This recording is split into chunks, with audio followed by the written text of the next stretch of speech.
வாழ்க வையகம், வாழ்க வையகம், வாழ்க வளமுடன்.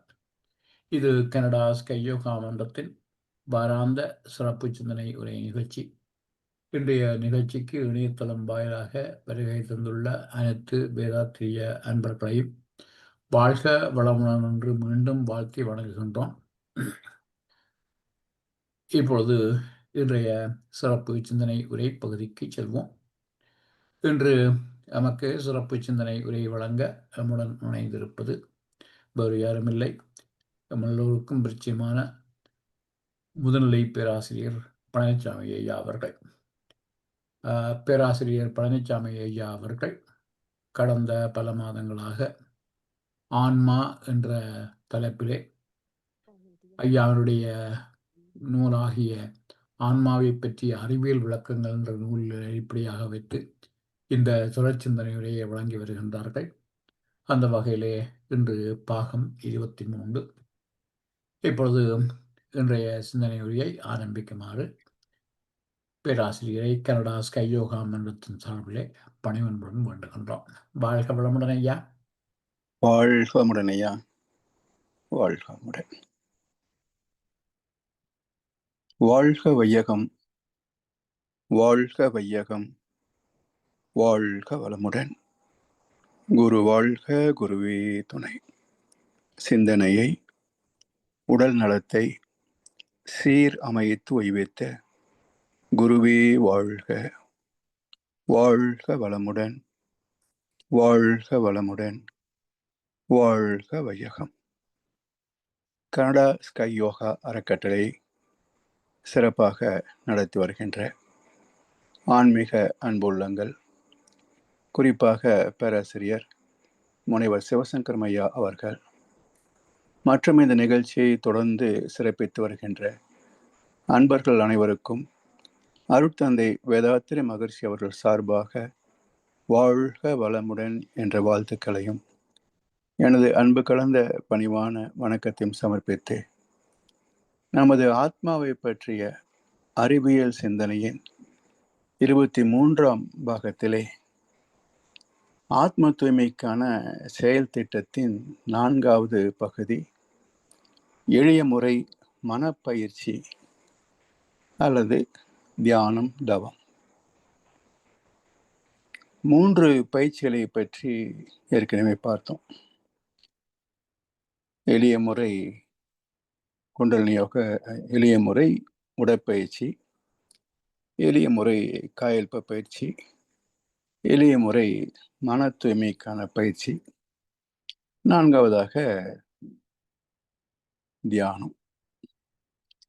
அனைத்து ஜீவன்களும் உணவு தேடுகின்ற நேரம் ஆண்டில் அந்த பருவத்தில் இன சேர்க்கைக்கான, இன விருத்திக்கான நேரம். இவற்றை தவிர அதற்கு வேறொன்றும் வேலை கிடையாது. அமைதியாக படுத்து கிடக்கும் அல்லது அப்படியே நடந்து கொண்டு போகும். இயற்கையின் இந்த அற்புதமான கொடையை மனித இனம் அலட்சியப்படுத்திவிட்டு ஆசைகளாலும் எதிர்பார்ப்புகளாலும் அலைக்கழிக்கப்படுவதால் பல வகையான நோய்கள், பிரச்சனைகள், பொருளாதார சிக்கல்கள், உறவிலே விரிசல்கள் மற்றும் சமுதாய அளவிலே உலக அளவிலே உள்ள பல சிக்கல்கள், இவை எல்லாமே தனி மனிதன் முதல் உலகம் வரைக்கும் அவனுடைய இயல்பாக இறைவன் தந்த சுகத்தை கெடுக்கின்றன. இந்த இழந்துவிட்ட பெரும் புதையலை மீட்டெடுக்கின்ற முயற்சி தான் தியானம் தவம். எண்ணங்களை கடக்க துணை செய்வது தியானம். தேகாலயத்தில் தெய்வத்தை தேடுவது தவம். பொதுவாக தியானம் தவம் என்ற இரு சொற்களுக்கான பொருள் ஒன்றே என்று நினைக்கிறோம். ஆனால் சொல்லாராய்ச்சியில் பார்க்கின்ற போது இரண்டுக்கும் நெருங்கிய ஒரு தொடர்பு இருந்தாலும் பேதம் இருக்கிறது. எண்ணங்களை கடக்க துணை செய்வது தியானம். ஹிந்தியிலையும் சம்ஸ்கிருதத்திலையும் தியான் என்றால் நினைவுகள், எண்ணங்கள். தியான் கூட்டல் ந என்றால் எதிர்ச்சொல்லாக மாறும். அப்ப நினைவற்ற நிலை, எல்லாம் மறந்த நிலை. எனவே எண்ணங்கள் கடந்த நிலையே தியானம். சரி, தவம் என்பது என்ன என்றால் தேக ஆலயத்தில் தெய்வத்தை தேடுகின்ற ஒரு முயற்சி, பயிற்சி, தவம். அதாவது தவளை தவுதல் சொல்றோம் இல்லையா, தத்தி தத்தி எம்புகின்ற நிலை. இதே போல நமது உடலில் மூலாதாரத்தில் குடிகொண்டிருக்கின்ற குண்டலினி ஆற்றல், இது குருவின் தீட்சை வழியாக மூலாதாரத்தில் இருந்து சகசிராதாரம் வரைக்கும் வந்து பிறகு அதையும் கடந்து தன் மூலமாகிய இயக்கம், இருப்பு என்ற நிலையில இணைகின்ற போது அது இறை உணர்வை, தன் மூலத்தை அறிகிறது. எனவே ஒவ்வொரு மையமாக கடந்து கடந்து உயர்வதனால தவுதல் தவம். எனவே தேக ஆலயத்தில் தெய்வத்தை தேடுகின்ற முயற்சி தவம். தவத்திற்கு அடிப்படை எண்ணமற்ற நிலை. அப்ப தவம் என்றாலே நோ மைண்ட் ஸ்டேட், மனமற்ற நிலை, எண்ணமற்ற நிலை, உணர்வற்ற நிலை கூட. எல்லாம் மற என இழந்த நலம் சொல்லாய் முருகா சுரபபதி என்பார் அருணகிரியார். எல்லாம் மற என இழந்த நலம். எத்தனை அனுபவங்கள், எத்தனை வினை பதிவுகள், முன்வினை தன் வினை என்று எத்தனை கோடிக்கணக்கான, ஆயிரக்கணக்கான, லட்சக்கணக்கான பதிவுகள். இவற்றெல்லாம் கடந்து எல்லாம் மறந்து போன நிலையிலே தன்னையும் இழந்த நிலையே. உன்னிலே நான் அடங்க என்னுளே நீ விளங்க. பழுத்த நிலை வரும் வரையில் நீ நான் என்றும் பதமடைந்தோம் ஒன்றானோம் பரமானந்தம். அப்ப பதமடைந்து ஒன்றாதல் என்றால் இறைவன் நான் ஆகிறானா அல்லது நான் இறைவனோடு இணைகிறேனா? தற்பரனாக உன்னை என்னுள் உணரப் பெற்றேன் என்பார் மகரிஷி. தானே பரமாக இருக்கின்ற நிலையை தன்னுள் உணர்வது. தற்பரனாக உன்னை என்னுள் உணர்ந்து கொண்டேன். எனவே இறைவனுக்குள் நாம் இருப்பதை மறந்துவிட்டு இருக்கும் இடத்தை விட்டு இல்லாத இடம் தேடி எங்கெங்கோ அலைகின்றார் ஞானத்தங்கமே. அவர் ஏதும் அறியாரடை ஞானத்தங்கமே. இது கூட குறை அல்ல. அவர் ஏதும் அறிய விரும்பாரடை ஞானத்தங்கமே. இதுதான் அசல் நிலை. அறியாதது குறை அல்ல. அறிய விரும்பாததை குறை என்று சொல்லாமல் இருக்க முடியுமா? அப்போ ஏதும் அறிய விரும்பாரடை ஞானத்தங்கமே.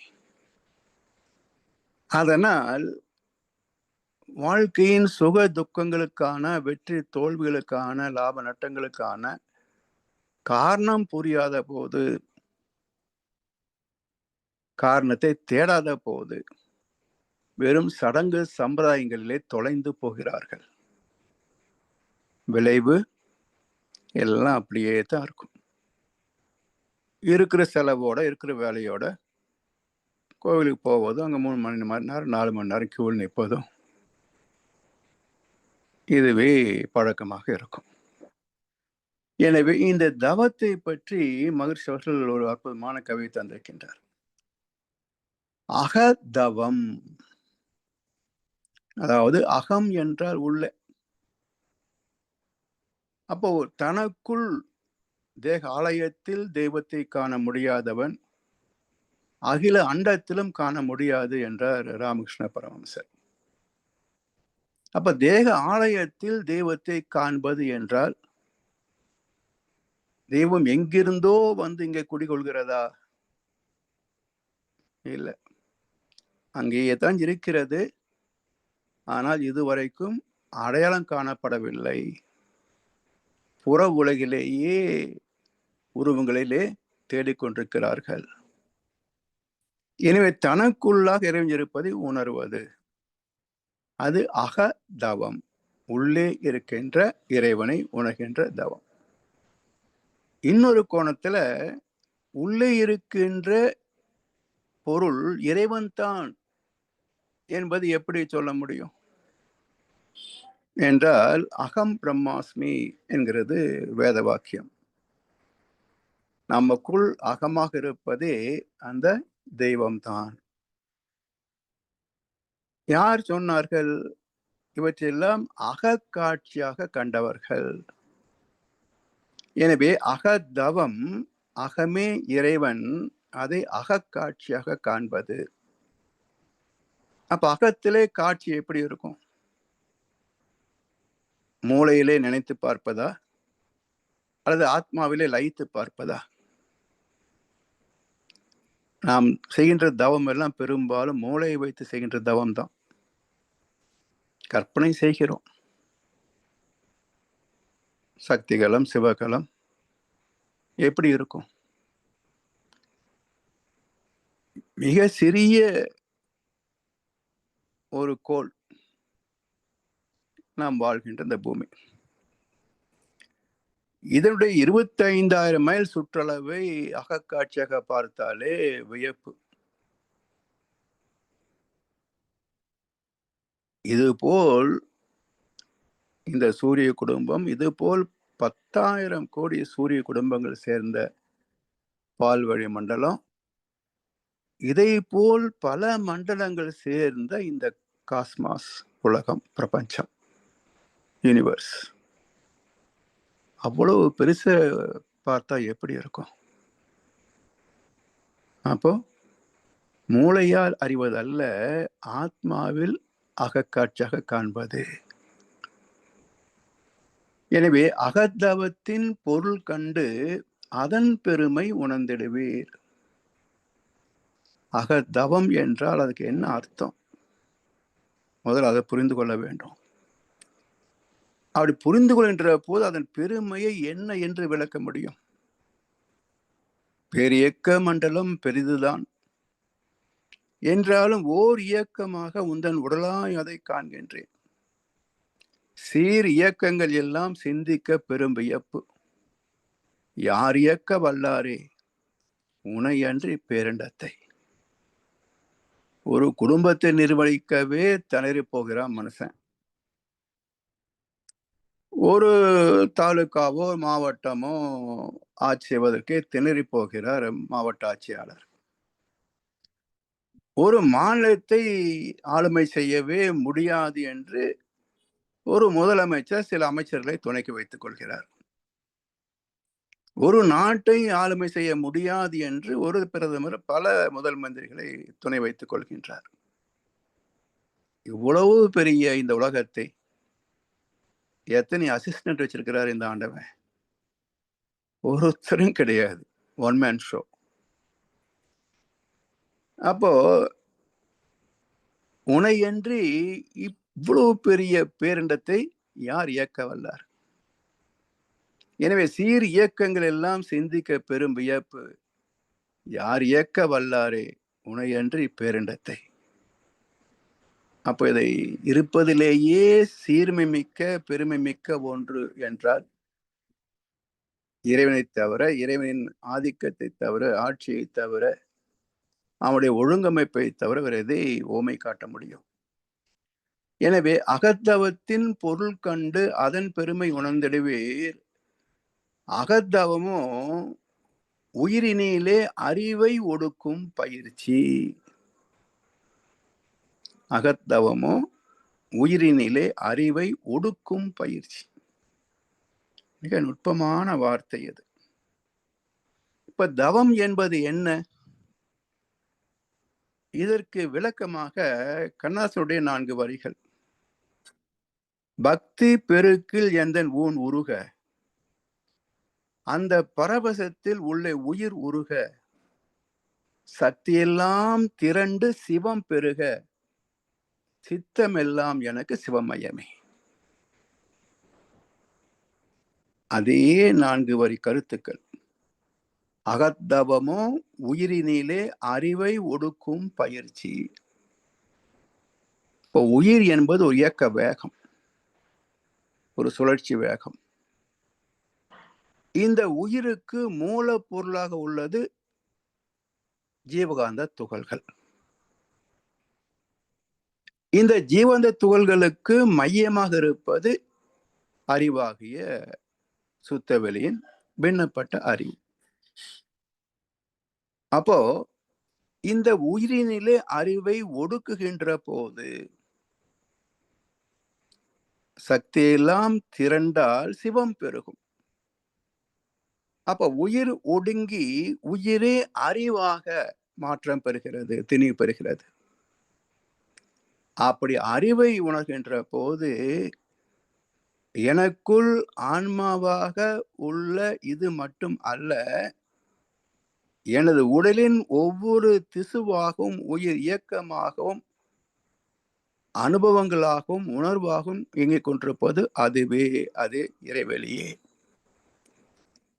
என்னை போல் 820 கோடிகளுக்கும் அதிகமான மக்கள், 82 லட்சம் ஜீவ இனங்கள், ஒவ்வொன்றிலையும் உள்ள கோடிக்கணக்கான ஜீவன்கள், இப்படி விரிந்து விரிந்து போக போக போக போக எண்ணற்ற இயக்கங்கள், இன்ஃபனைட், இவ்வளவு என்று எண்ணி சொல்ல முடியாது. அத்தனையும் இயக்கிக் கொண்டிருக்கின்ற அந்த பேரறிவு. எனவே அகத்தவமோ உயிரினிலே அறிவை ஒடுக்கும் பயிற்சி. அகத்தவத்தால் மேலும் உயிர் அம்மாகி மெய்ப்பொருளாம். அம் என்றால் பிரணவம், காந்தம். அம் என்ற இறை தத்துவத்தை, காந்த தத்துவத்தை உணர்கின்ற வழி ஓம் என்ற உச்சரிப்பு, பிரணவ மந்திரம். எனவே அகத்தவத்தால் மேலும் உயிர் அம்மாகி மெய்ப்பொருளாம்.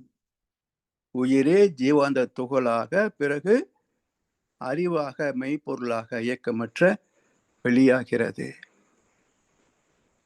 இயல்பில் இந்த உயிரும் மன எண்ணங்களாக உடலை விட்டு வெளியே தான் மேய்ந்து கொண்டிருக்கும். உடலுக்குள் உயிர் எப்போ திரும்பும்? எங்கேயாவது வலி வந்தால் மட்டுமே திரும்பும். வலி இல்லை என்றால் ஊர்மேயத்தான் போகும். அதனுடைய இயல்பே அப்படித்தான். உலக பொருட்களிலே, உலக உறவுகளிலே தான் மேய்ந்து கொண்டிருக்கும். எனவே அதிலிருந்து அது திரும்பணும். அப்ப அகத்தவத்தால் மேலும் உயிர் அம் ஆகி, ஜீவகாந்தமாகி, ஜீவாந்தத்துக்கு மூலமாகிய அறிவாக மெய்ப்பொருளாகும். அகத்தவத்தால் வீடு உணர்ந்து அமைதி பெற்று இன்புறலாம். எந்த வீடு?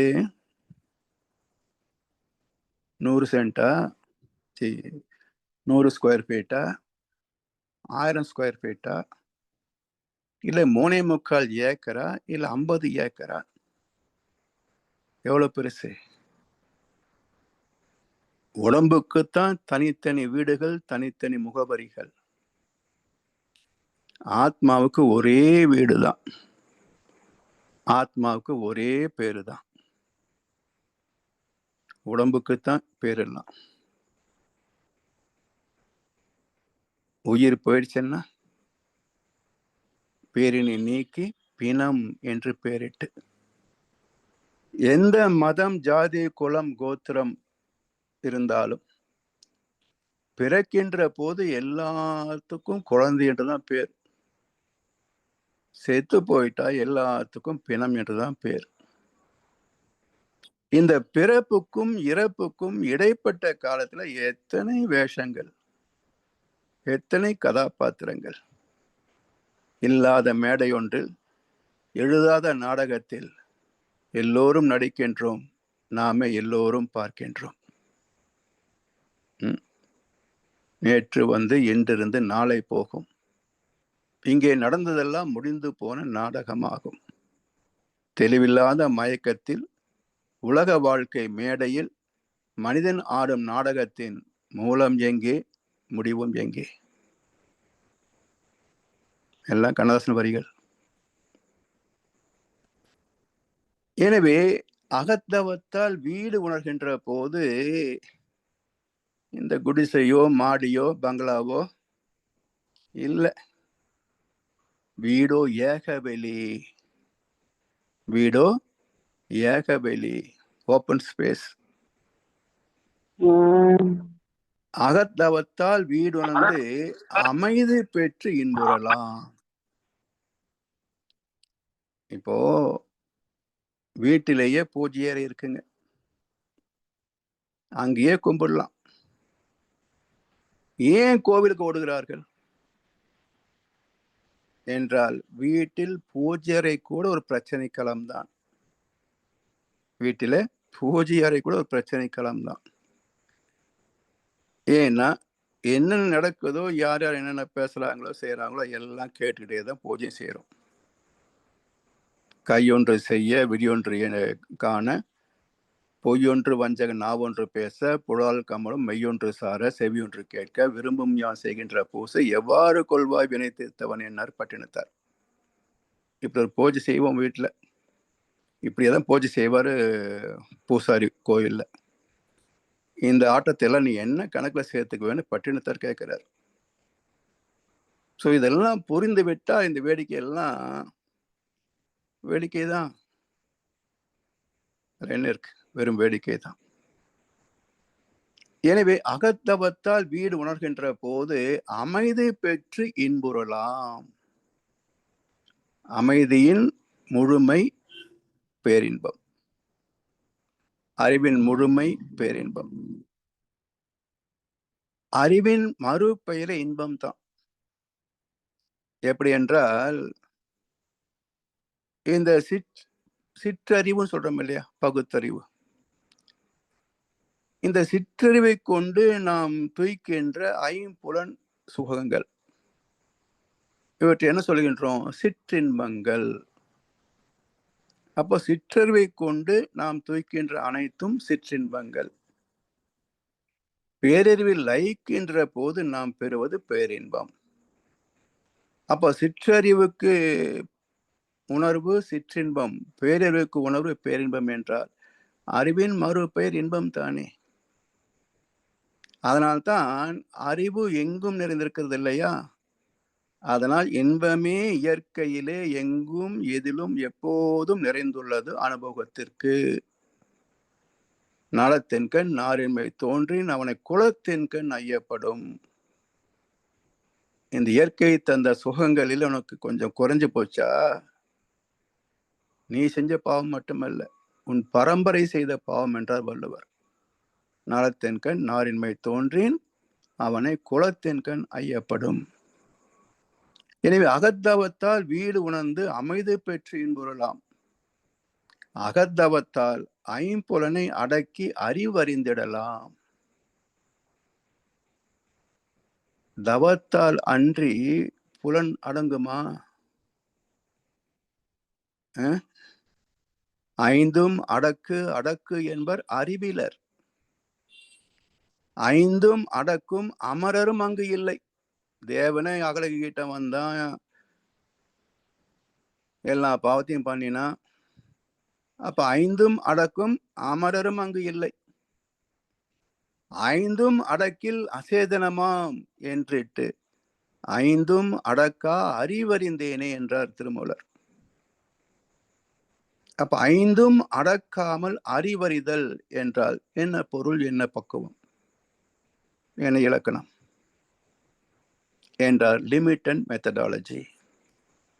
ஐந்து புலன்கள் இல்லை என்றால் எப்படி இருக்கும் இந்த வாழ்க்கை என்றால், அருமையா வீடு கட்டி கதவு ஜன்னல் எதுவுமே இல்லைன்னு சொன்னா அதுக்கு பேர் சமாதி இல்லையா? 6 பக்கம் அடைச்சாச்சு, ஒரு ஓட்டை கூட இல்லை, அதுக்கு என்ன பேர்? சமாதி தான்.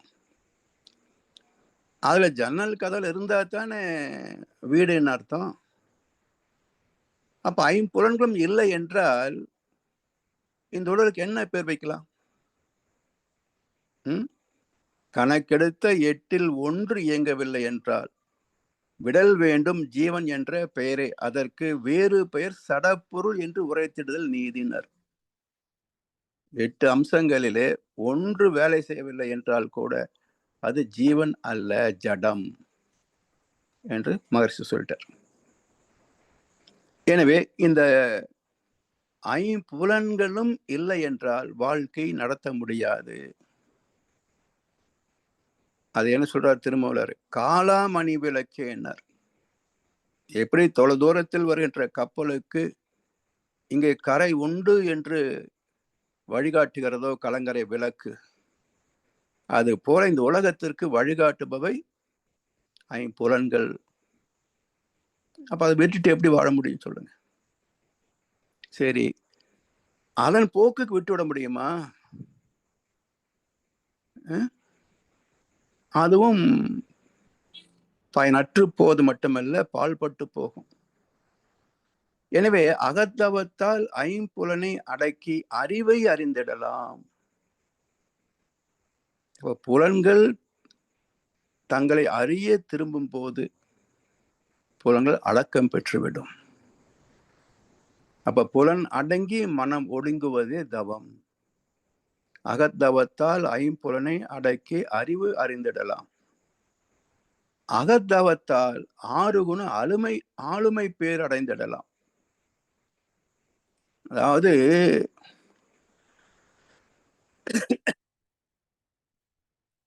இன்றைக்கு உலக மக்களை எது இழுத்து கொண்டு போகிறது? தூங்க நேரம் இல்லை, சாப்பிட நேரம் இல்லை, உறவுகளோடு கொஞ்சி குழாவ நேரம் இல்லை. அவ்வளவு வேலை எங்கே, எதற்காக, எதை நோக்கி தெரியல. நேரமே இல்லைங்க. பெருமையா பேசும், நேரமே எங்க நேரமே இல்லை. இன்னொரு 4 மணி நேரம் கொடுத்தா என்ன பண்ணுவீங்க? 24 28 ஆக்கிட்டா இப்போ 4 மணி நேரம் தவம் செய்வீங்களா? மறுபடியும் சம்பாதிக்கத்தானே போகும். அதாவது வள்ளுவர் ரொம்ப அழகா சொல்வார்,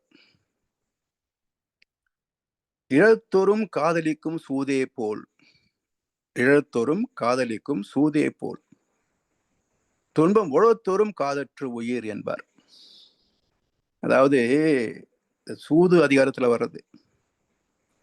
இந்த சூதாட்டத்துல ஜெயித்தவன் சரி இன்னைக்கு வசூல் போதும்பா நிறுத்திடலாம் என்று வீட்டுக்கு போவதற்கு நினைப்பான். ஆனால் தோற்றவனோ, தோற்று கொண்டிருப்பவனோ வீட்டையே ஞாபகம் வராது, பசி தாகம் ஞாபகம் வராது, கடி வரைக்கும் கூட போக மாட்டான். உட்கார்ந்தபடி மணிக்கணக்கு ஆடிட்டு இருப்பான். அப்ப இழத்தொரும் காதலிக்கும் சூதே போல், ஆட்டத்தின் மீது எப்போ ஈர்ப்பு அதிகமாகிறது என்று சொன்னால் தொடர்ந்து தோற்று கொண்டு இருக்கின்ற போது ஆட்டத்தின் மீது ஈர்ப்பு அதிகமாகிறது. காரணம் என்னன்னு பாருங்க. சூதுக்கு யார் போவாங்க? குறுகிய காலத்தில் பெரும் செல்வந்தனாகணும், உழைக்காமல் செல்வந்தனாகணும் என்று நினைப்பவன் தான் சூதுக்கு போவான். இது சூது என்றால் ஏதோ கேம்பிளிங் மட்டுமல்ல. இன்றைக்கு அரசாங்கமே நடத்துகின்ற கேம்பிளிங் எல்லாம் உண்டு. Share market, online trading, metal trading, இது எல்லாமே லீகலைஸ்டு கேம்பிளிங். சரி, இதுல 2 நோக்கம் இருக்கு. குறுகிய காலத்தில் அடுத்த ஒரு உழைப்பில் செல்வந்தனாவது. சரி, அதுக்கு ஒரு மூலதனம் இல்லாம உள்ள விடுவானா? ஸோ கைப்பொருள் கொண்டு போகணும். இப்போ இதை வச்சு அதிகமா சம்பாதிக்கணும்னு போனான். நடந்தது என்ன? வராதது மட்டுமல்ல, கொண்டு வந்ததும் போச்சு. அப்போ 2 நட்டம், loss of profit, profit of loss. Loss of profit, profit of loss ரெண்டு சொல்லுவாங்க. அதாவது வர வேண்டிய வருமானம் குறைந்தது, அது ஒரு நட்டம். கொண்டு வந்த பொருள் போனது இன்னொரு நட்டம். இந்த ரெண்டு நட்டத்தையும் பிடிக்கணும் இல்லையா? சரி, இதே போலத்தான் துன்பம் உழத்தோறும் காதற்று உயிர்னர். இதே மாதிரி தான்ப்பா.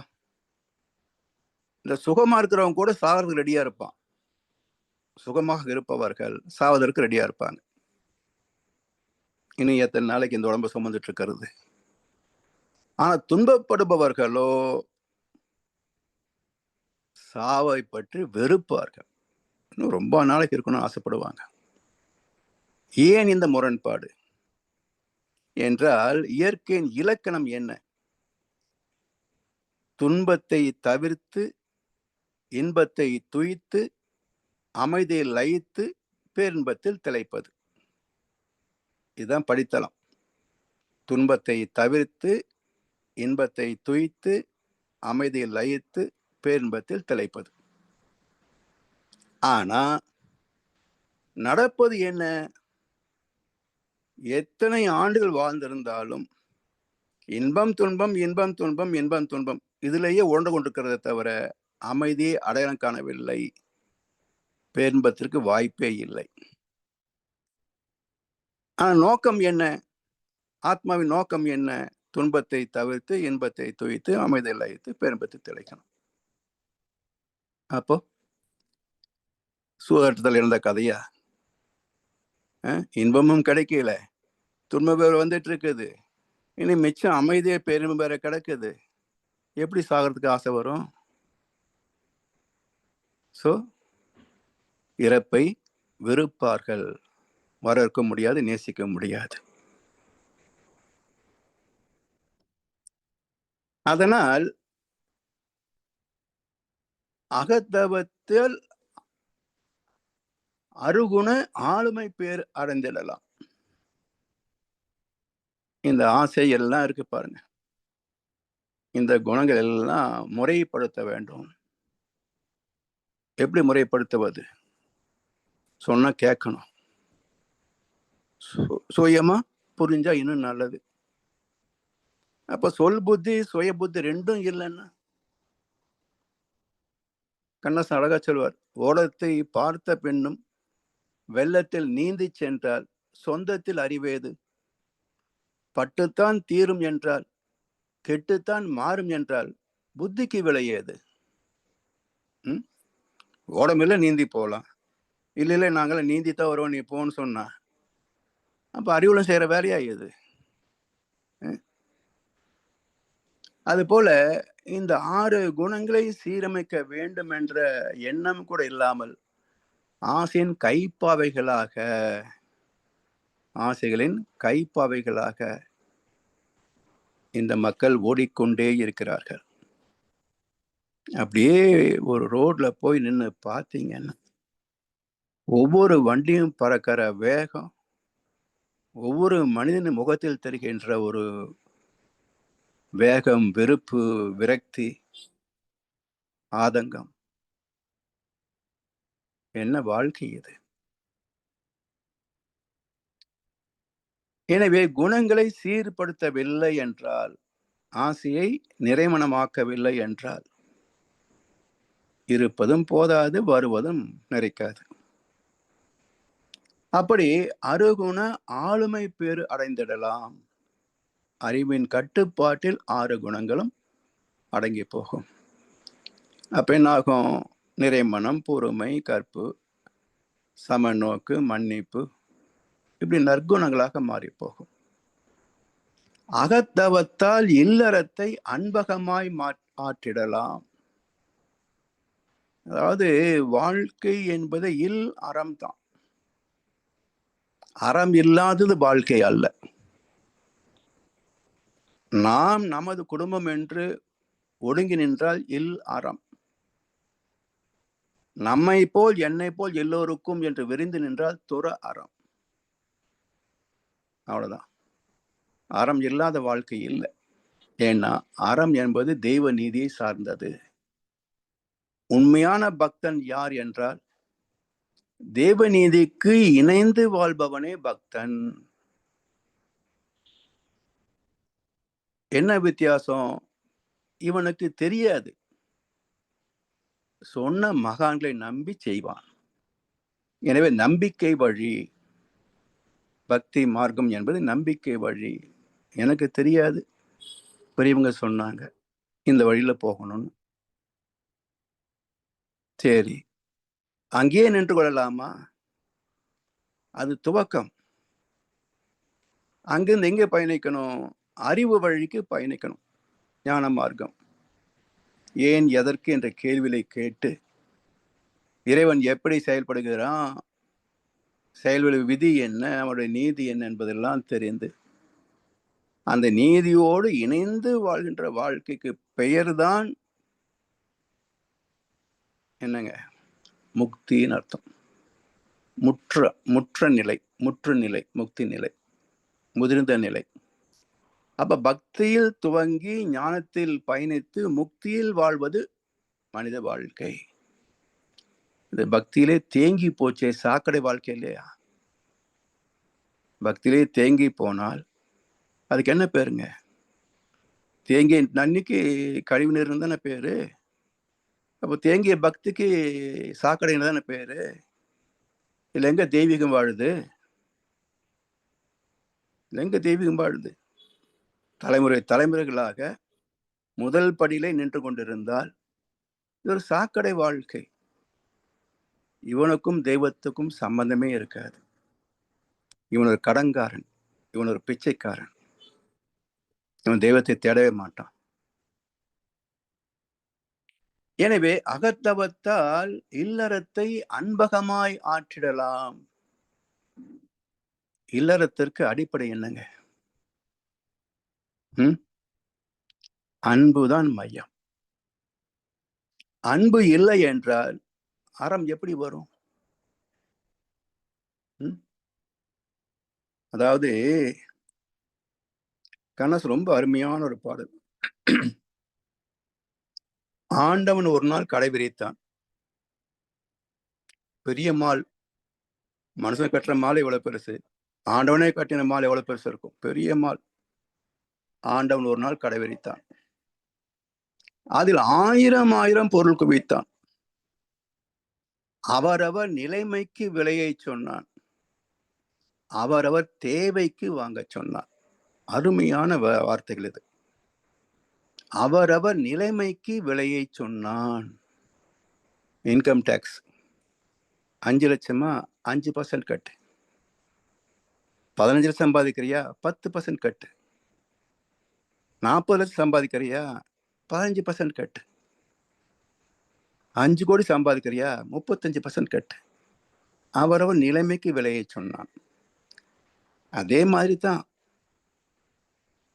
கூலி வேலை செய்யறாங்க, ஆயா கடையில் டிஃபன் சாப்பிட்றாங்க, ஒரு 30 ரூபாயில் முடிஞ்சு போகுது.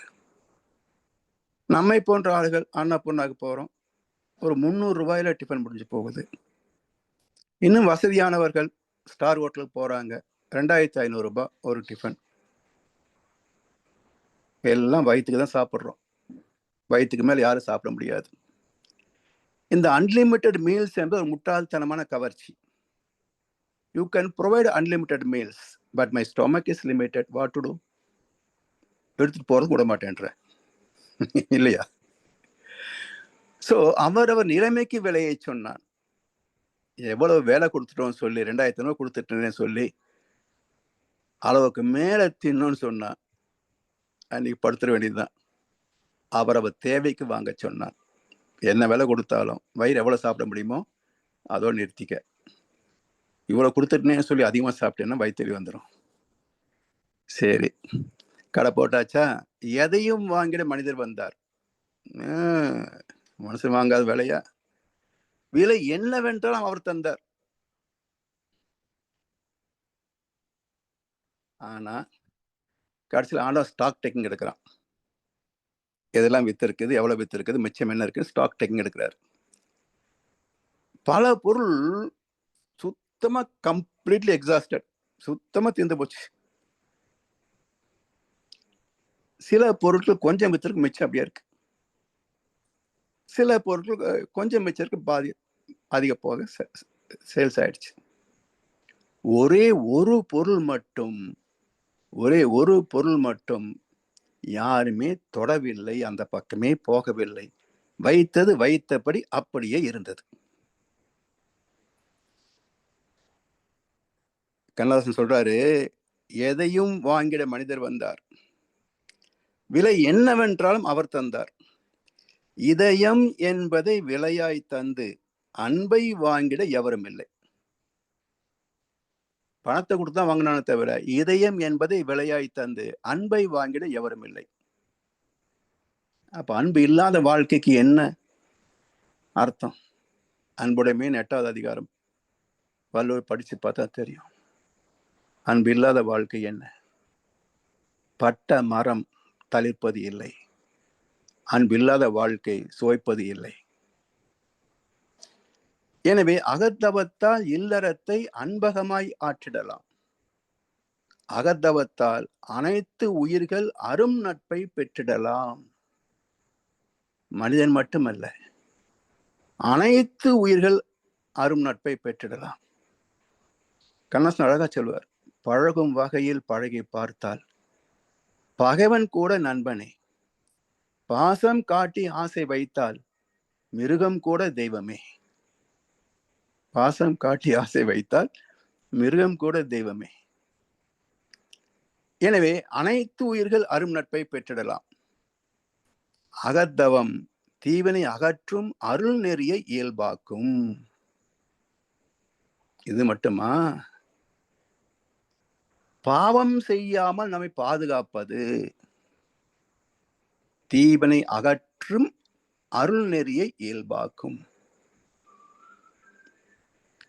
அருள் நெறி அரூபமாக நமக்குள் இருக்கின்ற இறைவனை உணர்ந்த கருணை. இதை மறந்த நிலை தீவினை. எனவே தீவினை செய்வதற்கு என்ன காரணம்? ஆசையை முன்னே வைத்து தர்மத்தை பின்னே வைத்தால் என்னென்ன விளைவாகும்? அதுதான் இத்தனை பிரச்சனைகளுக்கும் காரணம். ஆசையை முன்னே வைத்து தர்மத்தை பின்னே வைக்கிறார்கள். சுகம் எங்கிருந்து கிடைக்கும்? எனவே அகத்தவம் தீவினை அகற்றும் அருள் நெறியை இயல்பாக்கும். அகத்தவமே இறை வழிபாடு அனைத்திலும் ஓர் சிறந்த முறை. அதாவது பகவத்கீதையில என்ன சொல்றாங்க, இந்த உழவார பணி சொல்லுவாங்க, கோவில் சுத்தம் பண்றது, கழுவுறது, எந்த வேலைகள் எல்லாம் செய்வாங்க. அதுவும் ஒரு வகை நன்மை. பிறகு தேங்காய் பழம் எல்லாம் வைத்து நிவேத்தியம் எல்லாம் வைத்து இறைவனை மலர் கனி எல்லாம் வைத்து வழிபடுவார். அது ஒரு வகை. இவற்றை விட உன்னதமான ஒரு வழிபாடு என்ன என்றால் மனதை கொண்டே செய்கின்ற அர்ச்சனை. மனதை கொண்டே செய்கின்ற அர்ச்சனை, மானச தவம். அதுதான் உயர்ந்தது என்று கீதை பேசுகிறது. கோயில யாரும் சொல்லல, கீதையில மட்டும்தான் இருக்கு. கீதை விளக்கம் சொல்பவர்கள் இதை பத்தி பேசுறது இல்லை. எனவே அகத்தவமே இறை வழிபாடு அனைத்திலும் ஓர் சிறந்த முறை. காரணம் என்ன என்றால் ஒழுக்கம் இல்லாத பக்தி. ஒழுக்கம் இல்லாத பக்தி. முதல்ல வந்தவங்க முதல்ல போகணும், இதுதானே விதி. எனக்கு ரொம்ப வேலைக்கு அவசரம் சொன்னா அதுக்குத்தான் சிறப்பு வழின்னு சொல்லி ஆலயமே பிளாக்ல டிக்கெட் விற்கும். அந்த பிளாக் டிக்கெட் வாங்கி போகலாம் இல்ல. இங்கே வந்துட்டு அங்கேயும் அப்படித்தான். திருப்பதி டிக்கெட் போட்டு வாங்கினாலும், நான் திருப்பதிக்கு போனேன்னா இந்த ஜென்மத்துல தரிசிக்க முடியாது, முந்திரவனுக்குலாம் இடம் கொடுத்துருவேன். அப்ப எப்ப போய் தரிசனம் பண்றது? அப்ப முன்னே வந்தவர்களுக்கு முன்னுரிமை என்ற ஒழுக்கம் கூட இல்லை என்று சொன்னால் இந்த பக்தி ஆண்டவன் ஏற்பானா? ஒழுக்கம் இல்லாத பக்தியை ஆண்டவன் ஏற்பானா? வர அந்த போ, நீ வந்த வழியே சரியில்லை, கிளம்பு கிளம்பு. இவன் இருக்கிற பக்கம் கூட திரும்பி பார்க்க மாட்டான் இறைவன். சோ ஒழுக்கம் கெட்ட பக்தியை இறைவன் தண்டிப்பானை தவிர அங்கீகரிக்க மாட்டான். தெய்வ கடாட்சமும் கிடைக்காது. அதனால் அகத்தவமே, தெய்வநீதியை மதித்து வாழ்கின்ற அறம் சார்ந்த ஒழுக்கமே இறை வழிபாடு அனைத்திலும் உயர்ந்த முறை, சிறந்த முறை. அகத்தவமே உயிர் வழிபாடு, அதனை விளக்கும் ஒளியாம். உயிர் வழிபாடு, உயிரை எப்படி வழிபட முடியும்? குழந்தைக ஏதாவது நச்சரிச்சுட்டே இருந்தா உயிரை வாங்கறியே அப்படிம்பாங்க. அதனால உயிரை வாங்க முடியுமா என்ன? அப்போ அந்த நச்சரிப்பு நம்மிடத்திலிருந்து ஒரு எரிவலை ஏற்படுத்துகிறது. நம்முடைய உயிர் சக்தியை அளவுக்கு அதிகமாக செலவழிக்க வைக்கிறது, எரித்து சாம்பலாக்கி விடுகிறது. அதான் உயிரை வாங்கறியன்னு சொல்றோம். ஆனால் அகத்தவம் உயிரை வாங்குவது இல்லை, உயிரை வழிபடுகிறது. எப்படி? இந்த உயிரை அளவுக்கு அதிகமாக செலவாகாமல் தடுத்து, தேவையில்லாத வழிகளில் உயிரை செலவாகாமல் காப்பாற்றி உயிரின் இருப்பை நமக்கு கூட்டி வைக்கிறது. எனவே அகத்தவமே ஜீவகாந்த பெருக்க பயிற்சி அனைத்தும் உள்ளது. இங்கே கற்றுக் கொடுக்கப்படுகின்ற உடற்பயிற்சியும் ஜீவாந்தத்தை அதிகப்படுத்தும், உயிர் சக்தியை மிச்சப்படுத்தும். அருகுண சீரமைப்பு அகத்தாய்வு, அதுவும் அந்த தீய குணங்களில் செலவாகக்கூடிய அதிகபட்சமான உயிர் சக்தி எல்லாம் தடுத்து மிச்சப்படுத்தி இருப்பை கூட்டும். காயல்ப பயிற்சி உயிரை உற்பத்தி செய்யக்கூடிய ப்ரொடக்டிவ் கெப்பாசிட்டி, அதையே அதிகப்படுத்தி கொடுக்கும். தவமும் மனதின் மூலமாக செலவாகக்கூடிய அத்தனை ஆற்றலை மிச்சப்படுத்துவது மட்டுமல்ல, உடலின் 7 மையங்களிலே மனம் குவிகின்ற போது அந்த எண்டோக்ரைன் கிளாண்ட்ஸ் அதனுடைய இயக்கத்தை சீர்படுத்தி உணவை சரியாக முறையாக செரிமானம் செய்து உயிர்ச்சக்தியின் உற்பத்தியை அதிகப்படுத்தும். இதுதான் உயிர் வழிபாடு. மனவளக்கலை பயிற்சிகள் அனைத்தும் உயிர் வழிபாடு. எனவே அகத்தவமே உயிர் வழிபாடு, அதனை விளக்கும் ஒளியாம். ஒளினா வழிகாட்டுவது. இப்படியெல்லாம் பயிற்சி செய்யணும்னு சொல்றாங்க இல்லையா? அந்த பாதையிலே பயணிப்பது, பயிற்சிகளை செய்வது விளக்கும் ஒளியாம். அகத்தவமே மதங்கள் எல்லாம் அடைய விரும்பும் முடிவு. யாரை காண? சாமியை காண. சாமியை கண்டால் மோட்சம் கிட்டும். கிட்டுச்சா? யோசிச்சீங்களா? யோசிக்கவே இல்லையே. கிடைக்கும் நம்பிக்கிட்டே வந்துட்டோம். எப்படி கிடைக்கும்? எங்கிருந்து கிடைக்கும்? போனவங்க எல்லாருக்கும் கிடைக்குமா? கணக்கு இருக்குல்ல. எனவே மோட்சம் எப்போ கிடைக்கும்? கும்பகோணத்தில் 150 ரூபா கொடுத்தா மோட்சம் கிடைக்கும். கும்பகோணம் கோயிலுக்கு போனீங்கன்னா எல்லா கோயில்களிலும் மோட்ச தீபம் 150 ரூபான்னு போட்டிருக்கிறான். அது 150 ரூபா கொடுத்து ஒரு தீபம் ஏற்றிட்டீங்கன்னா மோட்சம் கிடைச்சிடும். எவ்வளோ சீப் அது! சினிமா கூலி டிக்கெட் கூட 4500 ரூபா. ஆனால் மோட்சத்து டிக்கெட் வெறும் 150 ரூபா. எப்படி எக்கனாமிக்ஸு? அவ்வளோ சீப்பு மோட்சம்.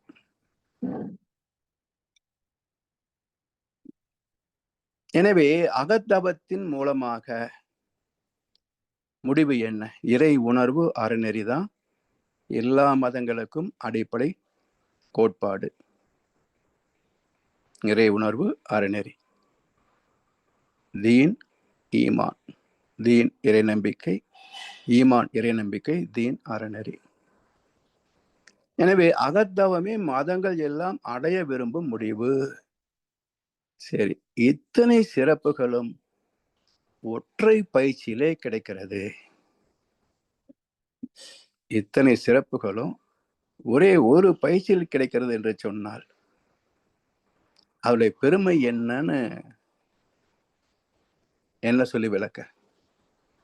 இல்லைங்களா? விளக்குக்கும் விளங்காத விளக்கமில்லா பயிற்சிகள். இதுக்கு மேல் விளக்கி சொல்வதற்கு வார்த்தைகள் செய்யாது. அவ்வளவு பெருமை மிக்கது இந்த தவம். தன்னுள் தன்னை தேடுகின்ற முயற்சி. அதைத்தான் ஆலய வழிபாடுன்னு சொல்றாங்க பாருங்க. ஆன்மா ஆத்மா ரெண்டு ஒண்ணுதான். இப்ப ஆத்மா எங்க இருக்கு? ஒவ்வொருவருக்குள்ளயும் மனிதனுக்குள்ளயும் ஆத்மா இருக்கு. பரமாத்மா எங்க இருக்கு? மேல பார்க்க வேண்டியதான். இந்த பதிவுகள் நீங்கிவிட்டால் பரமாத்மா தானே. ஜீவாத்மாவுக்கும் பரமாத்மாவுக்கும் என்ன பேதம் என்றால், பரமாத்மாவிடத்துல ஆணவம் இல்லை, கண்மம் இல்லை, மாயை இல்லை. ஜீவாத்மாவிடத்துல 3 இருக்கு. அப்ப அந்த ஜீவாத்மாவில இருந்து ஆணவம், கண்மம், மாயை நீக்கிவிட்டால் பரமாத்மா தானே. சரி, இப்ப இந்த 3 எங்க இருக்குது, எங்க இல்லை என்றால் 14 முதல் 40 அலை வேகம். இதுல 3 உண்டு. 14 முதல் 40 அலை வேகத்துல தான் ஜீவாத்மா இருக்கு. அப்போ இந்த ஆணவம், கண்மம், மாயினால் வந்த அனைத்தும் இந்த 14 40 இருக்கு. இந்த ஆத்மாவுக்கு மூலம் என்ன? ஜீவகாந்த களம், அதிலே அனுபவங்கள் பதிந்த நிலை ஆத்மா. Magnetic domain, biomagnetic domain plus experiences equal to soul. ஜீவாந்த கருமையம் பிளஸ் அனுபவங்கள் ஈக்குவல் டு ஆத்மா. அப்போ அனுபவங்கள் தான் ஆணவம், கண்மம், மாயை. ஜீவாந்தத்தில் அது கிடையாது. அந்த நிலை எவ்வளவு என்றால் 8 முதல் 13. இதுதான் பரமாத்மா நிலை. பதிவுகள் இல்லாத தூய்மையான காந்த கடவுள், காந்த நிலை. அது எங்க இருக்கு? 13, 14 பக்கத்துல 13 இருக்கு, 8 வரைக்கும். அப்போ ஜீவாத்மா 14 40, அதுக்கு மூலமாகிய பரமாத்மா 13 8. அதனால 14க்கும் 13க்கும் எவ்வளவு தூரம்ப்பா? மனம் திரும்புங்கள், பரலோராஜ்யம் சமீபித்து இருக்கிறது. 14க்கு பக்கத்துல தான்ப்பா 13 இருக்குது, தூரமா இல்லை. மனம் திரும்புங்கள், பரலோராஜ்யம் சமீபித்து இருக்கிறது. அப்போ இந்த 14 13 போயிட்டா இந்த ஜீவாத்மா பரமாத்மா தரம் பெறுகிறது. அப்ப 14 கொஞ்சம் கீழே இறங்கிட்டா 13. அதுதான் லயம். 14ம் 13ம் சந்திக்கின்ற ஜங்ஷன் பாயிண்ட், அது லயம். லயம் என்றால் ஒன்றுபடுதல். அப்போ ஆலயம் என்றால் ஆன்ம லயம் என்று பொருள். ஆன்மா என்பது ஜீவாத்மா, பரமாத்மா. ஜீவாத்மா என்பது ஆணவம், கண்மம், மாயை. பரமாத்மா என்பது அற்ற நிலை. அப்ப இந்த இரண்டும் சந்திக்க வேண்டும் என்று சொன்னால் இது கலிந்து தூய்மையை தொடுகின்ற போது ஜங்ஷன் பாயிண்ட், சந்திக்கின்ற இடம். இந்த இடத்துல லயம் ஆயிடுச்சா? எனவே ஜீவாத்மாவும் பரமாத்மாவும் லயமாவதே ஆலயம் என்றால், ஆலயம் என்பது அகத்தே நிகழ்கின்ற ஒரு பக்குவம். இது புறத்தே அல்ல, அகத்தே நிகழ்வது. அதான் ராமகிருஷ்ணன் சொன்னார், தேக ஆலயத்தில் தெய்வத்தை காண முடியாதவன் அகில அண்டத்திலும் காண முடியாது. சரிங்களா? அப்படியே கோவிலுக்கும் ஆலயம் பேர் வச்சாங்க. கோவில் என்று ஒரு பேரு, ஆலயம் என்று ஒரு பேரு. இந்த ரெண்டையும் திருமந்து ரொம்ப அருமையா பயன்படுத்தும். உள்ளம் பெரும் கோவில், ஊனுடம்பு ஆலயம், வள்ளல் பிரானார்க்கு வாய் கோபுரவாசல், தெல்ல தெளிந்தார்க்கு ஜீவன் சிவலிங்கம், கள்ள புலனைந்தும் காலாமணி விளக்கு. உள்ளம் பெரும் கோவில், ஊனுடம்பு ஆலயம். ஒரே வரியில கோவிலும் வருது, ஆலயம் வருது. இப்ப ரெண்டு ஒரே பொருளா? உள்ளம் பெரும் கோவில் உள்ளடங்கியிருக்கின்ற பிரணவம் எது உள்ளடங்கியிருக்கு? சுத்த வெளியே உலகமாக, பிரம்மலோகமாக இங்கே ஒரு ஒரு எல்லைக்குள் அடங்கியிருக்கிறது. இதை விட பெரிய கோவில் சொல்லுங்க பார்ப்போம். இந்த உலகத்தை விட பெரிய கோவில் வேற எங்க இருக்கு?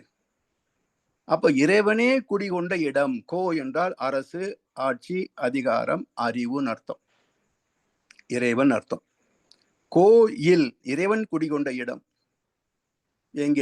இந்த உலகம் முழுவதும், பிரம்மலோகம் முழுவதும், காஸ்மாஸ் முழுவதும் இறைவனுடைய இயக்க களம். இனி உள்ளம் பெரும் கோவில், இந்த ஊன் உடம்பு ஆன்மலயம், ஆலயம். சரி, இங்க ஏன் பேர் வச்சாங்க என்றால், இந்த ஆன்மலயம் நிகழ்வதற்கான ஒரு அலைக்களம். அங்க ஒரு தூய்மையான அலைக்களத்தை உருவாக்கி வச்சிருக்கிறாங்க. Temples are energy banks. ஒவ்வொரு கோவிலும், ஒவ்வொரு மசூதியும், ஒவ்வொரு தேவாலயமும் ஒரு ஆற்றல் களம். அப்ப இந்த ஆற்றல் களத்தை யார் உணர முடியும்? பக்தனுக்கு தெரியுமா ஆற்றல் களம் எப்படி இருக்குன்னு? நுணுகி நின்றால் மட்டுமே ஆன்மலயம் கிடைக்கும். அந்த நுணுகி நின்ற பயிற்சி பெற்ற, தேர்ச்சி பெற்றவர் மட்டுமே கோவிலுக்கு போனா அந்த நுண் ஆற்றலை உணர முடியும், நுண் ஆற்றலை வாங்க முடியும். சும்மா பணம் சுத்திட்டு வர வேண்டியதுதான். அதுல என்ன இருக்கு? ருத்ர தரிசனம், அழிவில்லாத தரிசிப்பது. ருத்ரத்தை தரிசிக்கிறது அல்ல, ருத்ரத்தை தரிசிப்பது. அது ஆருத்ர தரிசனம். ருத்ரம் என்றால் அழியக்கூடியது, ருத்ரம் என்றால் அழிவில்லாதது. அப்போ ஒரு பண்டிகை இருக்கு இல்லையா, ஆருத்ர தரிசனம்னு மார்கழி மாசத்துல ஏதோ வருமே. அப்ப என்ன அர்த்தம்? அழிவில்லாத இறைவனை தரிசிப்பது. கருவனுக்கின்ற கல்லை தரிசிப்பது இல்ல, அழிவில்லாத இறைவனை தரிசிப்பது. இந்த கல்லுக்குள் இருக்கு இல்லையா, அந்த தெய்வத்தை தரிசிப்பது. ஏன்னா அதுவும் பஞ்சபத கூட்டுதானே. சாமி சொல்லுவாங்க, 7 வயதுல பிள்ளையாருக்கு குளிருமேன்னு சொல்லி மார்கழி மாசத்துல வெந்நீர்ல குளிப்பாட்டிய பக்தி, 35 வயதுல ஞானம் பெற்ற பிறகு அதே விநாயகனை பார்க்கிற போது உள்ள பக்தி. ரெண்டுக்கும் பேதத்தை நான் காணவில்லை என்னார். ஏன்? அது இதுதான் தெய்வம் என்று வணங்கினேன், ஞானம் பெற்ற பிறகு இதுவும் தெய்வமே என்று வணங்குகிறேன். இதுதான் பக்திக்கும் ஞானத்துக்கும் உள்ள வித்தியாசம். பக்தனுக்கு கருவில் இருக்கிற கல்லுதான் தெய்வம், ஞானிக்கு அதுவும் தெய்வமே, வணங்குகின்ற ஈவனும் தெய்வமே. பிரம்மார்ப்பணம், பிரம்மகவி, பிரம்மதேன கந்தவியம், பிரம்ம கர்ம சமாதினா, எல்லாமே பிரம்மம் தான், எல்லாமே தெய்வம் தான். எனவே இந்த ஆலயத்தை அறிவது, அதான் மதங்கள் எல்லாம் அடைய விரும்பும் முடிவு. சரி, இதெல்லாம் கெடுப்பது என்ன?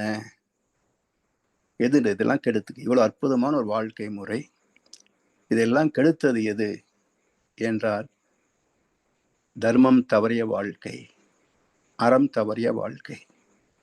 அப்ப அந்த அறம் என்பது என்ன, தர்மம் என்பது என்ன, தெய்வ நீதி என்பது என்ன, இதை அடுத்த அமர்களை சிந்திப்போம் என்று சொல்லி வாய்ப்பளித்தனருக்கு நன்றி பாராட்டி இன்றைய உரையை நிறைவு செய்கின்றோம். வாழ்க வளமுடன், வாழ்க வளமுடன், வாழ்க வையகம். வாழ்க வளமுடன் ஐயா. வாழ்க வளமுடன் ஐயா. மிகச்சிறப்பு. தவத்துக்கு அருமையான விளக்கம் தந்திருக்கிறீங்க. அந்த தவ நுணுக்கங்களுக்குள் ஒன்றும் சொல்லாது தவத்தை பற்றிய தெளிவான ஒரு பொதுவான விளக்கம், மிக ஆழமான விளக்கத்தை தந்திருக்கிறீர்கள்.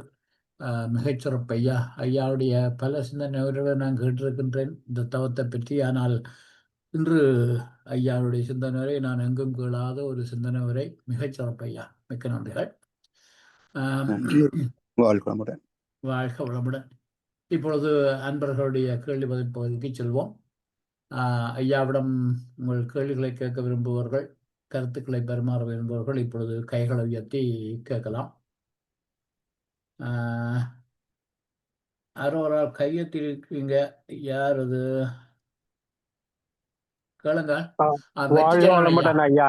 வெற்றி. வாழ்க வளமுடன்மா. வாழ்க வளமுடன் ஐயா. மீண்டும் இப்ப ஐயா சொன்ன மாதிரி இது ஒரு ஒரு புதிய ஒரு பரிமாணத்துல நீங்க எல்லாமே சொன்ன மாதிரி இருந்ததுங்க ஐயா. அதாவது ஆரம்பத்துல ஒண்ணு சொன்னீங்க பாருங்க, அதாவது வீட்டை வந்து ஒருத்தன் நல்லா நடத்துறதுக்கு ரொம்ப கஷ்டப்படுறான். ஒரு முதல் மந்திரி வந்து அவனால நடத்த முடியாம பல மந்திரியை வச்சுக்கிறான். இதே ஒரு பிரைம் மினிஸ்டர் பல முதல் மந்திரியை வச்சுதான் நாட்டை நடத்துறான்னு. ஆனா இந்த உலகத்தை எல்லாத்தையும் திறம்பட நடத்திக்கிட்டு இருக்கிற அந்த இறைநிலை வந்து எந்த ஒரு எதுவுமே இல்லாம அதுவே நடத்திக்கிட்டு இருக்கு அப்படின்னு சொன்னது வந்து அது என்ன சொல்றதுங்க, எங்களை அறியாமலே அப்படி ஒரு நிமிடம் அந்த இறைநிலையோட எவ்வளவு நம்ம அதுக்கு அடிமையா இருக்கோன்றத சொல்ல வச்சிங்க. ரொம்ப நன்றிங்க ஐயா. ஆனாலும் வந்து அந்த இன்னும் அதை பத்தி ஒண்ணு சொன்னீங்க ஐயா. அதாவது உடம்புல ஒரு வலி இருந்தாதான் நம்ம அந்த வலியை நோக்கி போவோம், இல்லாட்டி அதை மறந்துட்டு எங்கேயோ இருக்கிற மாதிரி அப்படின்னுங்க ஐயா. இது வந்து என்னன்னா, நான் கூட எனக்கு பசி இருந்தாதான் அந்த கடவுளை நினைக்க அந்த ஒரு பக்குவம் எனக்கு வருதுங்க ஐயா. அந்த பசி இல்லாம இருக்கிறப்ப அந்த பக்கம் அதிகம் போக முடியல. ஆனாலும் நம்ம பசியோடையும் இருக்க முடியல. ஒரு கட்டத்துல உடம்பெல்லாம் இதாகிடுது, அப்புறம் இன்னும் மோசமாயிடுமோன்ட்டு இப்ப அப்புறம் நிறைய சாப்பிட்டுறோம். அப்புறம் ஏதோ ஒண்ணு நடக்குதுங்க ஐயா. இதுல வந்து அந்த இறைநிலையோட இருக்கிறதுக்கு வேற ஏதாவது டிப்ஸ் இருக்குங்க ஐயா உங்களோட அனுபவத்துல? வேற ஒண்ணும் இல்லைங்க ஐயா. கஷ்டம்தான். அதாவது நாள் முழுவதும் அதே சிந்தனை ரொம்ப ரொம்ப பெரும் பாக்கியம். அதுக்கு அவ்வளவு ஈஸியா கிடைக்காதுங்க ஐயா. நாம குடும்பம், கடமைகள், சமுதாயத்தில் இருக்கிறோம். எப்பவுமே இறைவனோடு இருக்கிறதுக்கு வந்து சாத்தியம் இல்லை. இவரே ராமகிருஷ்ண பரமஹம்சர் என்ன சொல்லுவாருன்னா, இந்த சத்வ ரஜோ தமசன் 3 குணங்கள் இருக்குது. ஞானிகள் பெரும்பாலும் சத்துவத்தில் இருப்பாங்க, எப்போவாவது ரஜோ வருவாங்க. அதாவது உடல் தேவைன்னு வருகின்ற போது உணவு, கழிவு வெளியேற்றுவதுன்னு வர போது ரஜோகுணத்துக்கு வருவாங்க. இதுக்கு தமோ குணத்துக்கு வரவே மாட்டாங்க. மற்ற பொதுவான நல்லவர்கள் வந்து சத்துவத்தில் அப்பப்போ இருப்பாங்க, ரஜோல பெரும்பாலும் இருப்பாங்க. ஆனால் தமோவுக்கு வந்து எப்போவாது போயிடுவாங்க. இந்த கீழ்நிலை மக்கள் இருக்கிறாங்களே, இந்த அரசியல்வாதிகள்லாம் குண்டர்களாக, இவங்க பெரும்பாலும் தமோ குணத்திலேயே வாழ்வார்கள். எப்போவாது ரஜோகுணத்துக்கு வருவாங்க, சத்துவத்துக்கு போகவே மாட்டாங்க. இவனுக்கு அதுக்கும் சம்மந்தமே இருக்காது அப்படின்னு இந்த 3 குணங்களும் ஞானி முதல் கொலைகாரன் வரைக்கும் இருக்குது. அந்த பேதம், அந்த ரேஷியோ மட்டுமே வேறுபடுவோம் அப்படின்னு ராமகிருஷ்ணர் சொல்லியிருக்கிறார். அதனால நம்ம சத்துவத்தில் மட்டுமே நிலைப்பது என்பது கிட்டத்தட்ட சாத்தியம் இல்லைங்க என்ற உலகத்துல. அதனால முடிந்த வரைக்கும் நம்முடைய கடமைகளை வந்து ஏதோ ஒரு நல்ல ஒரு கடமையில தத்துவத்தை பற்றிய சார்ந்த ஒரு சிந்தனை படிப்பது, அதை பற்றி யோசிப்பது, அதில் பயிற்சிகளை செய்வது, நல்ல சத்சங்கத்தோடு நேரத்தை ஒதுக்குவது, இப்படி போனோம்னா ஓரளவுக்கு சத்துவத்தில் நம்ம அதிகமான நேரத்தை பயன்கொள்ளலாம். அது இல்லை, கொஞ்சம் வெளியே போனீங்கன்னா மக்களுடைய ஆசா பாசங்கள் நம்மளை இழுத்துரும். அப்புறம் பொருள் கவர்ச்சி, புலன் கவர்ச்சிக்கு கொஞ்சம் போயிடும். தமோ குணத்தை தொடாம இருந்தாலே பெரிய விஷயங்கய்யா. ஓ தமோ சரிங்க, குணம் என்பது நன்றிங்க. என்னன்னா, தனக்கு ஒரு லாபம் இல்லாத போதும் இன்னொரு ஜீவனை துன்புறுத்துகின்ற ஒரு கொடூரம். இது விலங்கில கூட இல்லாத ஒரு தீய குணம் மனிதனிடத்துல மட்டுமே இருக்கின்ற குணம் தமோ குணம். ஓ நான் நினைச்சேன் தமோ குணம்னா ஒரு மாதிரி சோம்பேறியா இருக்கிறது. ஒரு அது சொல்லுவாங்க, அது ஒரு இயல்பு. ஓ தமோ குணத்தில் சரி. உள்ளவன் சோம்பேறியா இருப்பான், பழைய சோறு சாப்பிடுவான், எச்சில் இதில் தான் நாட்டம் இருக்கும், கெட்டு போன உணவு சாப்பிடுவான், சுகாதாரம் இல்லாத இடத்துல இருப்பான். இதெல்லாம் உடைய வெளிப்பாடுகள். ஓ அவன் சரி. மனசுக்குள்ள என்ன இருக்குன்னு பார்த்தீங்கன்னா, எந்த பாவத்தை செய்வதற்கும் துணிவான். இப்போ நம்ம அரசியல்வாதிகள் அப்படித்தான் இருக்கிறாங்க. ஓ. ஆ, கோடிக்கணக்கான அதாவது லட்ச ஆமாங்க. அது நம்ம அது சரிங்கய்யா. அது வந்து சில பேர் அப்படி இருக்காங்க. பட் ஆனா நம்ம வந்து ஆன்மீகத்துக்கு வந்த பிறகு நீங்க கூட அத சொன்னீங்க இல்லைங்களாய்யா? அதாவது நம்ம உலகம் எல்லாருமே வந்து இது ஒரு நல்ல ஒரு பிறவி இல்லைங்களா? மனித பிறவி. அதுல வந்து துன்பத்த துன்பத்த தவிர்த்து இன்பத்த துய்த்து, அப்புறம் அமைதியில் லயித்து, ஒரு பேரின்பத்துல இந்த உலக வாழ்க்கைய முடிக்கணும்னு. அப்படின்றப்ப, ஆம், நம்ம வந்து அந்த அந்த அடுத்த கட்டத்துக்கு அப்பலாம் நீங்க அதே மாரி போன தடவ கூட ஒரு தடவ சொன்னீங்க. நம்ம ஞானிகள் இல்ல. நீங்க இப்ப கூட சொன்னீங்க. நம்மளால முடியறது தான் செய்யணும்னு. ஆனா இப்ப நம்ம அதுலேருந்து இப்ப இப்ப இந்த இது ஒரு ஃபார்முலான்னா அதுலேருந்து நம்ம விலகுற மாரி இல்லைங்களாய்யா? அதாவது இவர் திருவள்ளுவரும் சொல்லுவாரு. அதாவது அது என்னங்க அது? ஆ உடனே வரலைங்க. அதாவது இந்த உலக வாழ்க்கையின் ஆ பிறவி பயனை நீந்துவார் நீந்தார் இறைவனடி சேராதார்ன்னு. அப்ப நம்ம ஆமா. எல்லாம் தோத்த மாரி ஆயிட மாட்டாங்களாய்யா? ஏன்னா, இது எல்லாரும் பிறந்தவங்க எல்லோருமே இறைவனடி சேர்ற மாரி இருக்குதுன்னு வச்சுங்களேன்யா, அதுக்கு மதிப்பே இருக்காது. இப்போ ஒரு மரத்த எடுத்தீங்கன்னா, மலருக்கு தான் பெருமை அதிகம், மதிப்பு அதிகம். இல்லையா? ஆணி வேருக்கும், சல்லி வேருக்கும் என்ன மதிப்பு? சரி. இப்ப ஆணி வேர், சல்லி வேர் எல்லாமே மலர் ஆயிடுச்சுன்னா, அது எப்படி இருக்க முடியும்? அப்போ ஒரு மரம் என்று சொன்னால், அது அந்த இடத்துல இருந்தா தான் அதுக்கு அதுக்கான சிறப்பு. அதே போல சமுதாயத்தில் எல்லாருமே அந்தந்த லெவல்ல இருக்கும். ஸோ இதுல அதர்மத்தில் இருப்பது மட்டும் தான் இழிவே தவிர, ஒழுக்கத்தில் வருகிற போது படித்தளங்கள் இருப்பதுல தவறு கிடையாது.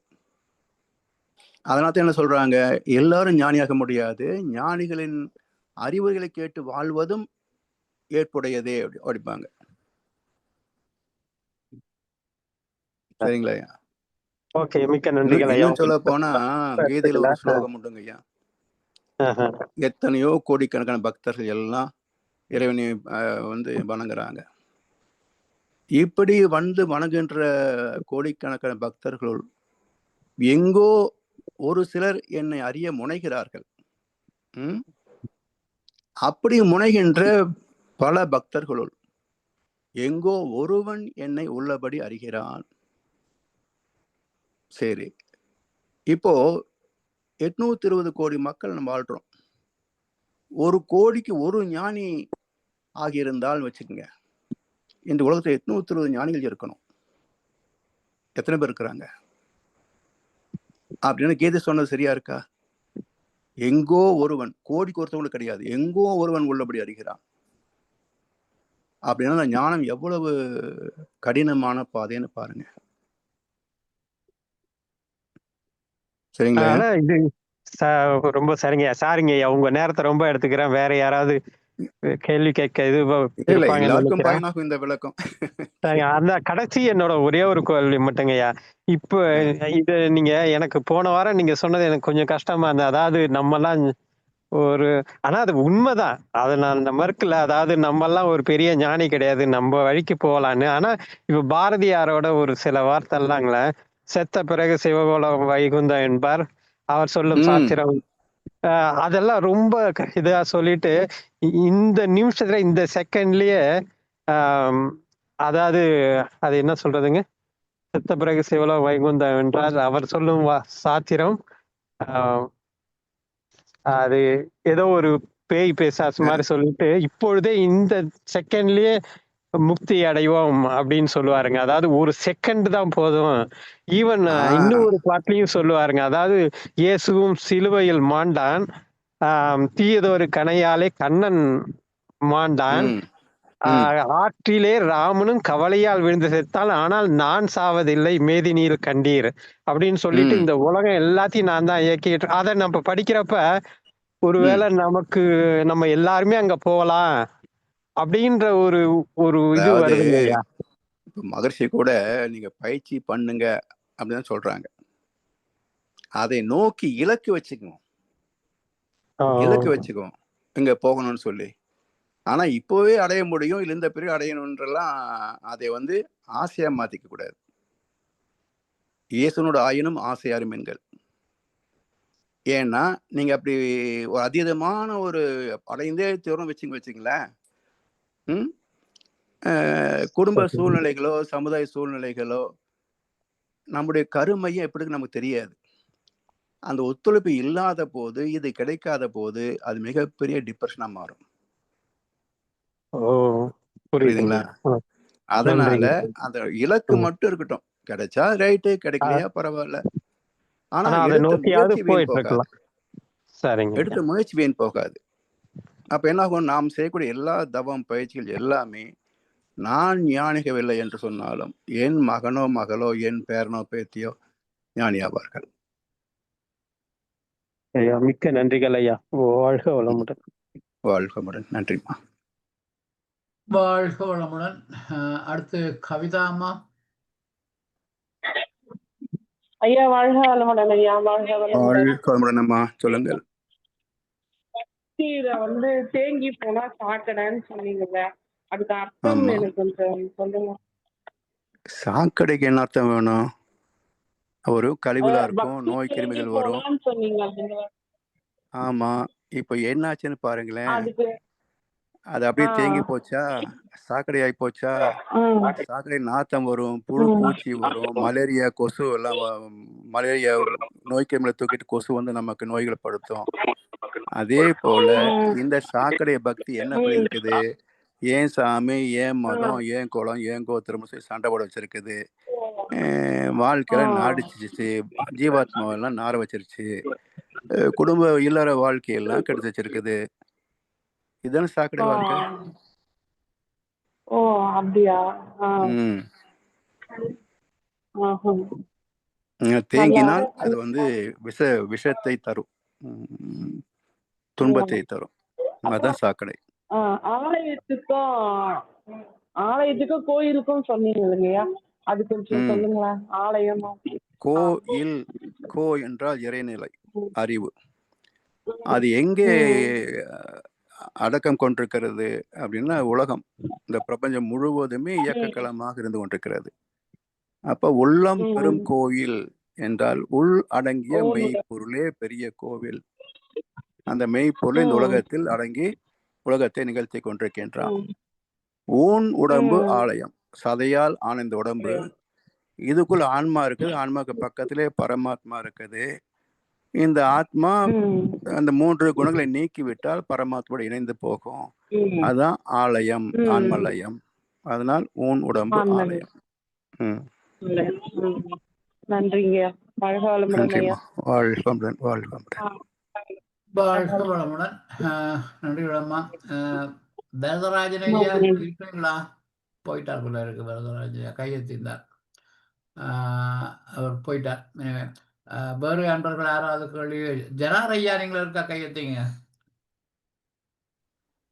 ஐயா வாழ்க வளமுடன். வாழ்க வளமுடன் ஐயா. நான் கேட்ட கேள்விகளுக்கு எல்லாமே நீங்க ஆல்ரெடி வெற்றி ஐயாக்க பதில் சொல்லிட்டீங்க. இருந்தாலும் என்ன கேட்கணுச்சுண்டா இப்போ ஒரு மனுஷன் வந்தா ஒரு கர்ம விலையா கழிக்கிறதுக்குத்தான் இந்த பூமிக்கு வந்திருக்கணும். அவைகள் ம். எல்லாமே நல்லது செய்து ஒன்று அது அது ஒன்று போனா இறநிலைக்கு உயர்ந்திருவினம். அப்படி இறநிலைக்கு உயர்ந்துட்டா அவர்களுக்கு இந்த பூமியில என்ன வேலை என்ற ஒரு கேள்வி வந்தது. ஏன் இந்த சிந்தனை சரியா இருக்குமோ தெரியல. உனக்கு எப்பன்னு சொல்லி யோசிச்சு. அதாவது இறைவனை அறிந்த பிறகு நமக்கு இந்த வாழ்க்கையில பற்று இல்லை. ஆனாலும் அது காலம் உள்ள வரைக்கும் வாழ்ந்துதான் ஆகணும் இல்லைங்களா? நான் வரேன்னு சொன்னா சரி உடனே கூப்பிட்டுக்குவேனா? சரி கூப்பிட ஆமா மாட்டான். ஸோ அதுக்குன்னு ஒரு டைம் இருக்கு. அப்போ அது வரைக்கும் இந்த வாழ்க்கை என்ன செய்வது என்றால், நம் கடமை அறவாழ்வின் நாட்டத்தை சிறக்கட்டும், தொண்டாற்றி இன்பம் காண்போம். அப்ப நாம் பெற்ற இந்த அறிவு, நாம் பெற்ற இந்த பக்குவம் இந்த உலகத்திற்கு பயன்படக்கூடிய வகையில நம்மால் என்ன செய்ய முடியும்? அந்த வகையில மீதம் காலத்தை கழித்தணும். இந்த இன்னொரு உரையில நீங்க சொன்னது நிஷ்காமிய கர்மம் பண்றது மாதிரி அந்த பலன் இது இருக்கா? செய்யாம இருந்துட வேண்டியதுதான். ஆமா. ஓகே. சரி ஐயா, நன்றி ஐயா. வாழ்க வளமுடன். வாழ்க வளமுடன். நன்றி ஐயா. வாழ்க வளமுடன். நன்றிகள் ஐயா. நாங்கள் நன்றி ஐயா. வாழ்க வளமுடன். வாழ்க வளமுடன். இதுடன் இன்றைய இந்த கேள்வி பதில் பகுதியை நிறைவு செய்வோம். இதுவரை நேரமும் ஆன்மா பாகம் 23 இந்த சிறப்பான சிந்தனை வழியை எமக்கு வழங்கி எமது கேள்விகளுக்கெல்லாம் தெளிவான விளக்கங்களையும் தந்த முதல்நிலை பேராசிரியர் பழனிசாமி ஐயாவுக்கு நாம் நமது நன்றிகளை தெரிவிப்பதோடு எல்லோருமாக சேர்ந்து ஐயாவை வாழ்த்துவோம். பேராசிரியர் பழனிசாமி ஐயா, அவரது உடல் நலம், மனவளம், பொருளாதார வளம், அவர்தம் அன்பு குடும்பம், அவரது வேதாத்திரிய தொண்டு